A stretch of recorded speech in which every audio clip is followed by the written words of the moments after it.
Assalamualaikum warahmatullahi wabarakatuh. Salam Om Swastiastu, salam budaya, salam kebajikan. Perkenalkan, nama saya Pia Agustina dengan NPM A1A022017 dari Prodi Pendidikan Bahasa dan Sastra Indonesia kelas 3A. Untuk teman-teman semuanya, jangan lupa like, share, subscribe, dan juga tekan tombol loncengnya. Nah, di sini saya akan membahas materi tentang analisis varian atau juga disebut dengan analisis ANOVA. Baiklah teman-teman, langsung saja masuk pada materi. Ada materi yang kita bahas di sini yaitu tentang analisis varian atau ANOVA.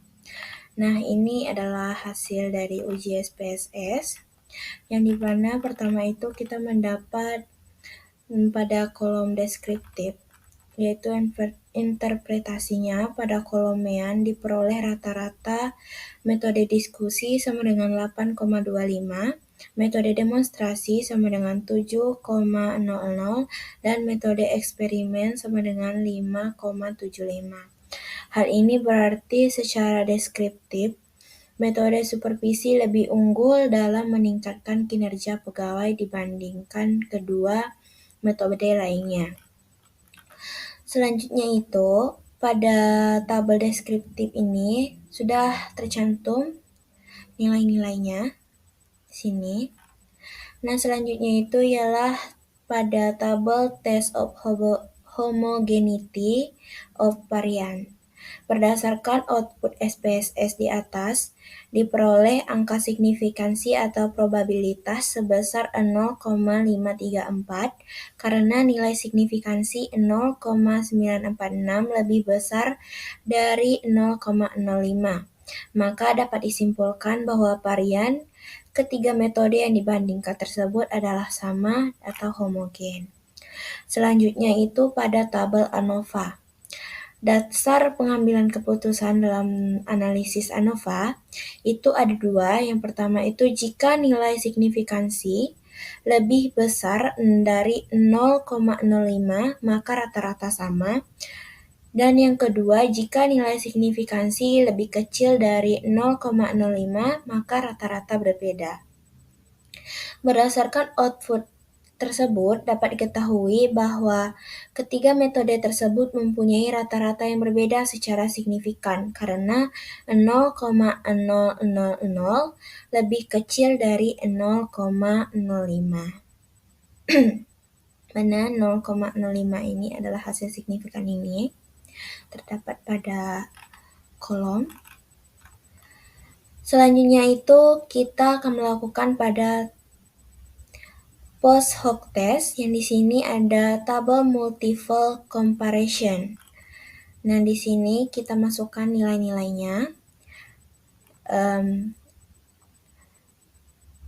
Pada tabel multiple comparison ini ada namanya pengujian 2K. Pengujian 2K HSD adalah pengujian perbandingan jamak untuk menentukan apakah tiga rata-rata atau lebih berbeda secara signifikan dalam jumlah analisis varian. Sebagai contoh, dapat dibandingkan rata-rata metode efektivitas, metode supervisi, dan partisipatif. Angka perbedaan rata-rata untuk efektivitas metode tersebut adalah 1. Berdasarkan output di atas diketahui nilai sig sebesar 0,000, maka dapat disimpulkan bahwa metode partisipatif dan metode moderatif adalah berbeda dan perbedaan rata-rata keefektivitas kedua metode tersebut terhadap kinerja pegawai sebagai deskriptif adalah signifikan. Nah, selanjutnya masukkan saja nilai-nilainya pada ini, pada tabel. Selanjutnya itu ada homogeneous subset. Ada pada tabel kinerja. Nilai-nilainya sudah dimasukkan seperti ini. Untuk melihat kesamaan rata-rata, maka menggunakan output 2K HSD. Berikut interpretasinya. Yang pertama itu ada pada subset 1, terdapat data moderatif yang artinya rata-rata keefektivitas metode supervisi dan metode moderatif partisipatif tersebut tidak mempunyai perbedaan yang signifikan. Dapat kita lihat. Yang kedua, pada subset 2 terdapat data metode supervisi dan metode partisipatif. Artinya rata-rata keefektivitas kedua metode tersebut tidak mempunyai perbedaan yang signifikan. Dengan kata lain, rata-rata keefektivitas adalah sama. Jadi kita lihat di sini ya, di mana subsetnya itu tidak jauh beda atau sama. Nah, selanjutnya itu ada uji ANOVA secara manual. Di sini saya menggunakan penghitungan analisis varian satu jalan, yaitu sebagai contohnya efektivitas 3 metode supervisi, yaitu metode partisipatif atau kita sebut saja sebagai A1, moderatif A2, dan instruktif A3. Terlihat dari skor kinerja pegawai ketiga kelompok yang diberi metode tersebut selama 3 bulan. Data kinerja pegawai setelah diberi metode supervisi sebagai berikut. Nah, data-datanya sudah saya cantumkan pada tabel. Selanjutnya itu kita tentukan hipotesis statistiknya. Ini. Nah, yang kedua, misalkan skor kinerja pegawai untuk A1 sama dengan Y1, A2 sama dengan Y2, dan A3 sama dengan Y3. Ini. Setelah kita masukkan data-data tadi, selanjutnya kita kuadratkan. Setelah dikuadratkan, kita jumlahkan. Nah, untuk memudahkan menentukan jumlah kuadrat, dapat dilihat tabel persiapan di bawah ini. Ini pada tabel, di mana hasilnya kita masukkan pada tabel ini. Untuk uji manualnya, yang pertama itu kita akan menghitung jumlah kuadrat atau JK untuk beberapa sumber varian, yaitu total atau T, antar atau A, dan dalam atau D. Di sini JKT sama dengan YT kuadrat dikurang sigma YT dikuadratkan per NT sama dengan 1212 dikurang 168 kuadrat per 24 merupakan hasil jumlah data keseluruhan sama dengan 36. Nah, ini adalah contoh hasil dari uji manualnya, dapat kita lihat di sini. Begitupun dengan JKA-nya, kita masukkan saja nilai-nilainya. Ini. JKD-nya pun juga sama, yaitu rumusnya sigma AI sama dengan 1. Ini adalah contoh manual untuk menghitung kuadrat dari beberapa sumber varian. Yang kedua itu kita menentukan derajat bebas atau DB masing-masing sumber varian. DBT sama dengan 24 dikurang 1. 24 itu adalah jumlah data keseluruhan. 24 dikurang 1 sama dengan 23. DBA-nya adalah 3 dikurang 1 sama dengan 2. DBD sama dengan 24 dikurang 3 sama dengan 21. Dapatlah kita derajat bebasnya ini. Yang ketiga adalah menentukan rata-rata jumlah kuadrat atau disebut juga dengan RJK. Di sini ada RJKA dan RJKD. Kemudian untuk RJKA-nya kita langsung saja masukkan nilai-nilainya, di mana JKA-nya tadi adalah 25, sedangkan DBA-nya tadi adalah 5.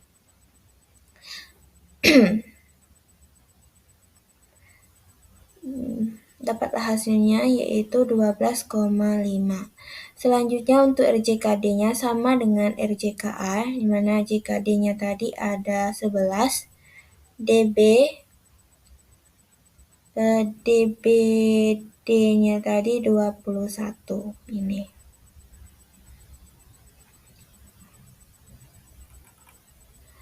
Selanjutnya kita akan menghitung F0. F0 ini kita menggunakan rumus di mana RJKA per RJKD, di mana RJKA-nya tadi 12,5 per RJKD-nya adalah 0,5238. Dapatlah hasilnya 23,864. Selanjutnya itu kita akan menghitung ukuran efek atau efek Zeiss. Ini adalah rumus-rumusnya. Kemudian masukkan saja nilainya, di mana JKT-nya tadi adalah 36 dan JKA-nya 25. Dapatlah hasilnya 0,694 dan juga sama.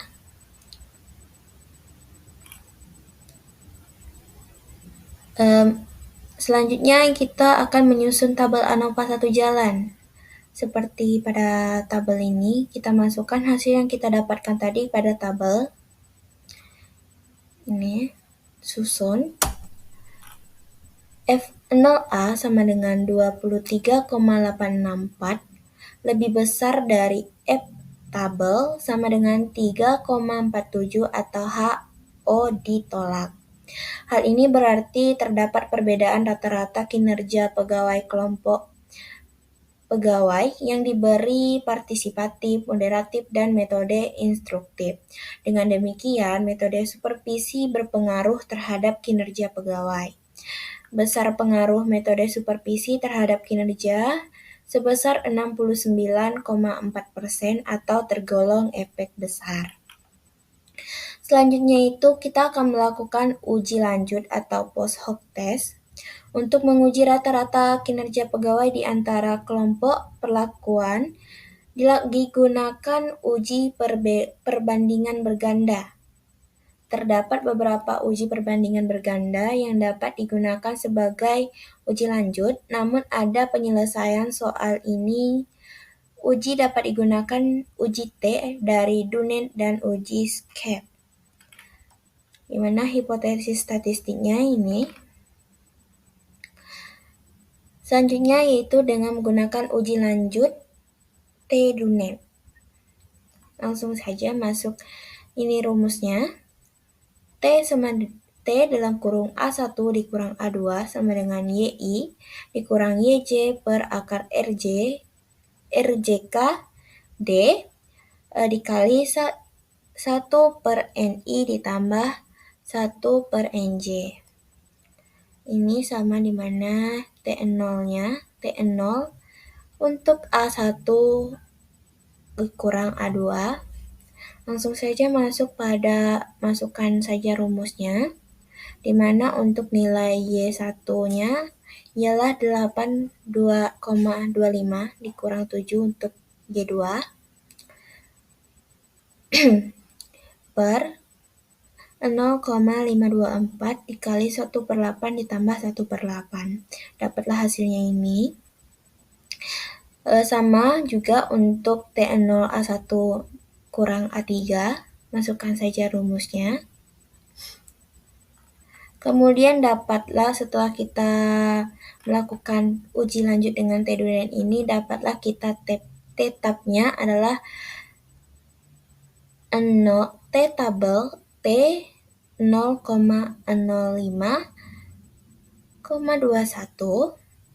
sama dengan 1,72. Jadi dapat kita simpulkan T0 untuk A1 kurang A2 sama dengan 3,45 lebih besar dari T-tab sama dengan 1,72 atau H0-nya ditolak.